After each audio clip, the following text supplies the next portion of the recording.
Well, thank you very much for coming down. No problem. So this is Melissa. You may recognize Melissa's voice. Melissa is a DJ on Cool FM. You do, which shows do you do? The evening show, so it's called Till Nights, and it's from 10 p.m. until 1 a.m. Wow, that's a late shift. That is a late shift. Melissa also does a load of like fashion and lifestyle vlogging as well. So I bumped into her and started working with her on some fashion stuff a while ago. And I've just always been, I mean, I'm not saying I know anything about fashion, but I'm always captivated by the way she does stuff, especially when you're going through like things like makeup tutorials. I find interesting as a designer because I get to learn the way you guys do contouring. And then when I'm touching up facial stuff, it's quite interesting for that. So what I want to find out is, who is Melissa Riddell? What's her vibe?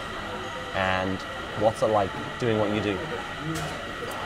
Well, I would say I'm just a normal girl, and a girl whose dreams have literally come true, and that I know how cheesy that sounds, but I actually started out doing YouTube videos when I wanted to become a presenter. That was always my dream job, but I started the videos because I wanted to critique myself. So I watched myself back and I would be like, your accent's far too strong, you sound awful, you look awful. I have a very expressive face, I always have, but I've tried to like tone that down a little bit as I've progressed through the years, because sometimes I can look a little bit silly. So that's why I started my channel, and then I didn't really know what to talk about, so I thought everyone's doing fashion and makeup, I should do stuff like that, and I've always been quite artistic, so that's why I knew I was okay at makeup. But doing that is what grew my love for fashion and makeup. Like it all just sort of worked together, and I ended up with my dream job as well. So I'm a presenter on Cool FM, and I got into there from doing a placement. I did a placement for 5 weeks, and I tried my very best to make a good impression, and in a nutshell, that's sort of what happened. And I got trained up by them, and now I have my own show. Say presenting, did you always want to do radio, or was there TV in that? Or? I had goals to do both, and I still do. I absolutely love where I am right now, and if I am there for the rest of my life, I will not be unhappy. But I love being in front of the camera as well, which is why I still enjoy and still do my videos. And I feel like there's room for everything, and radio is going in that direction. I know a lot of people say about the face for radio and things like that, but we have the Cool FM Facebook page. It's the biggest Facebook in all of Ireland, and we have started to do a lot more video stuff on there, because I feel like in this day and age people are more visually entertained or prefer the visual stuff, so I feel like I have the best of both worlds, and I'm just living the dream. And do you find it's okay transferring from radio when you're saying doing radio and then you move into video? Are you conscious that you're suddenly your face is being shown, or have you completely blanked that out? I feel like I would have been a lot more conscious of that had I not already had my own channel.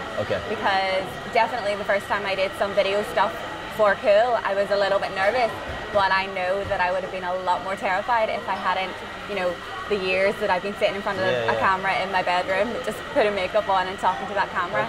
So I feel like I've sort of given myself a head start, which I'm happy about. Okay, that's cool. So a radio show, obviously you're doing 10 to 1, but what goes into the rest of that day? Because I'm always used to the presenters. We hear like Pete Snowden, and he does the drive time and then he leaves. In my head, that's him, he's away home for the rest of the day off. But it's not that. What's the day like before that, prepping for a show? What's involved in that? So you have to be at the station at least half an hour before your show. Everyone would try and get there about an hour before your show, and you prep for the whole show. So you'll check what music's already in. I have a 1 full hour where it's all request love songs, so I'll slot in a few love songs just in case I don't get any requests, which never happens. It's Cool Goes Quiet, it's iconic, people know what it is, people love to get their love song played, which I'm lucky enough about. But throughout the day I'll be looking at, you know, news stories, entertainment news, things that I can talk about, things that are going on in my life I can talk about, because as much as we're there to tell you what song is next, we also want to be a little bit entertaining if we can be as well. So if there's something happening in my life or something coming up that we need to talk about, or I think would be good to talk about, I'll take a note of that, and then I'll be able to talk about that later on in my show, or else I could forget. And sometimes I can have a lazy day, a day off, where I just make friends for coffees, and I also don't get up that early because I live an hour and a half away from the station. So I don't get home every night till after 2 a.m.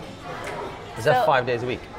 5 nights, yeah, Sunday till Thursday. Sunday, Thursday. So I don't get up too early, but unless of course I have a job on, so I do a lot of stuff I've got loads of fashion events coming up at the moment. Well, that's what I was going to say. A lot of what you've done now is I've seen you working a lot more on, like, I'd say blogging. Blogging and vlogging. You've been working a lot more in the fashion industry and a lot more as a social influencer.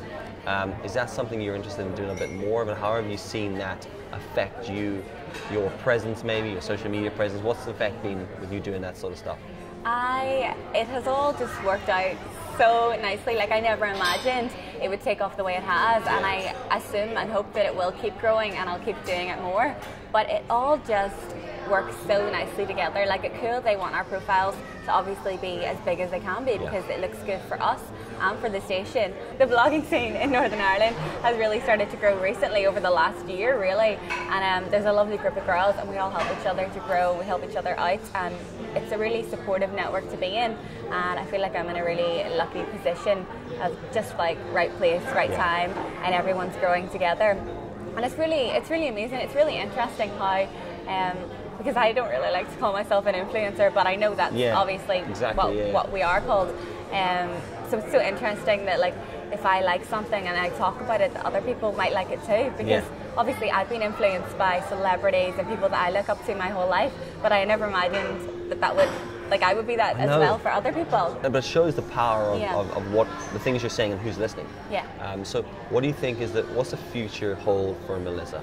I really just want to keep doing what I'm doing. I find with the influencer world, I want to be sure to always keep a hold of my integrity, because I don't want to just be selling my soul for a free pair of shoes. Do you know what I mean? I want to always be giving my honest opinion.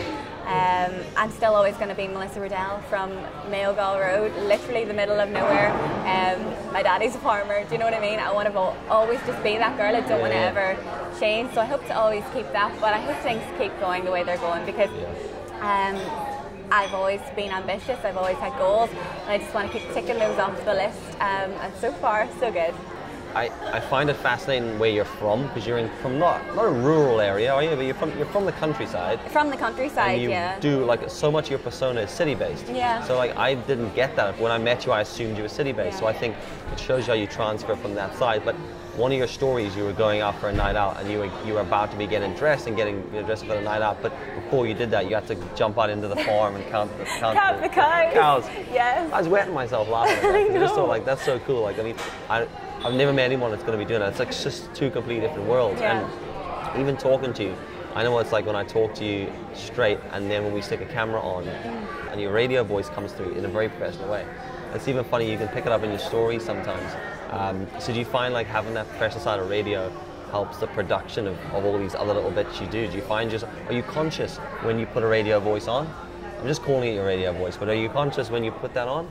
Or not so much conscious of having a different voice for radio, but I'm always conscious of what I'm going to say.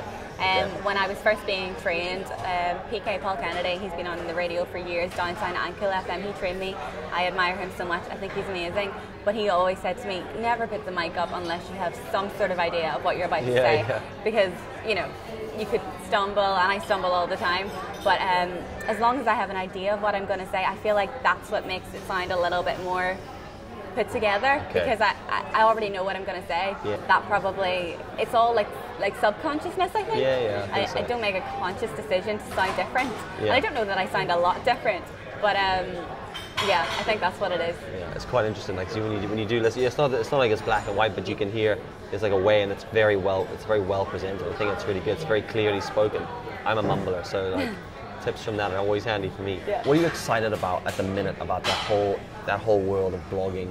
It doesn't have to be fashion, but what excites you about just what's going on in that environment? I feel like everyone is starting to become a lot more accepting of the blogging and the vlogging and the influencers, and people are actually starting to come on board with it instead of what it would have been even when I was in school, like, who do they think they are, what do they think they're doing. I feel like there's a lot less of that, and maybe that's because I'm in my own little bubble, and I'm surrounded by great people who do support me, like, maybe that is why, but I honestly truly believe it's because people are becoming a lot more accepting of it, and people get that it's a good thing and it's a cool thing, and people are more inclined to follow you and take an interest in your life, and that excites me so much, because do you know what I think's changed it? Snapchat. Yeah, I agree. Snapchat, Insta stories, those two things, because more people feel they can do it, more people feel they can talk. and it's a little bit closer. You carry around one of these cameras on a gorilla pod, and everybody knows what you're doing. Or on a phone, you can get away with it. You can pretend you did a FaceTime call or taking a photograph of something, and I think that's made a big difference. So that's cool. Well, look, thank you very much for coming down. Thank you for having me. It's been a pleasure. What are you for tonight? I am going out.